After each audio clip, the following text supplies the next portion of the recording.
मैया के करबौ नहीं बियाह करबौ नहीं डीजे कंचन राज हाजीपुर वैशाली। करिया लागो मैया के करबौ नहीं बियाह लागो हो पापा दहेज में गाड़ी सफरिया मांगो हो लागो हो पापा तिलक में गाड़ी सफरिया मांगो हो मैया के करबौ नहीं बियाह मौगी करिया लागो हो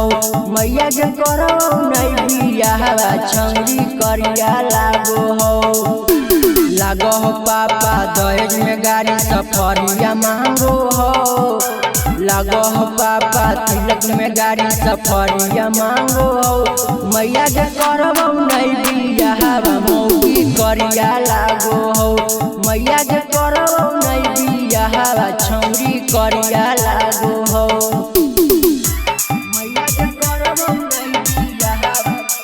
डीजे कंचन राज हाजीपुर वैशाली। करिया लागो हो फोटोवा में देखे में लागो हो गोर गे सामने से देखे में कोई लगभग बखोर गे फोटोवा में देखे में लागो हो गोर गे सामने से देखे में कोई लगभग बखोर गे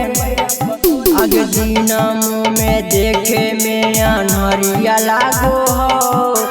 दीना मुँह में देखे में अनहरिया लागो हो मैया के करबौ नहीं बियाह मौगी करिया लागो हो मैया के करबौ नहीं बियाह छौरी करिया लागो हो मैया के करबौ नहीं बियाह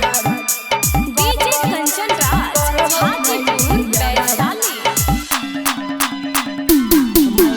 करिया लागो हो होते संदीपा के जिंदगी दवा गे करतौ अर्जुनवा ने कर किस बियाह गे होते संदीपा के जिंदगी दवा गे करतौ अर्जुनवा ने कर किस बियाह गे ये बतिया सोची के रात के नींदो नहीं आबो हो ये बतिया सोची के रात के नींदो नहीं आबो हो मैया के करबौ नहीं बियाह मौगी करिया लागो हो मैया के करबौ नहीं बियाह छौरी करिया लागो हो। Magahi recording studio Samastipur Sheikhpura.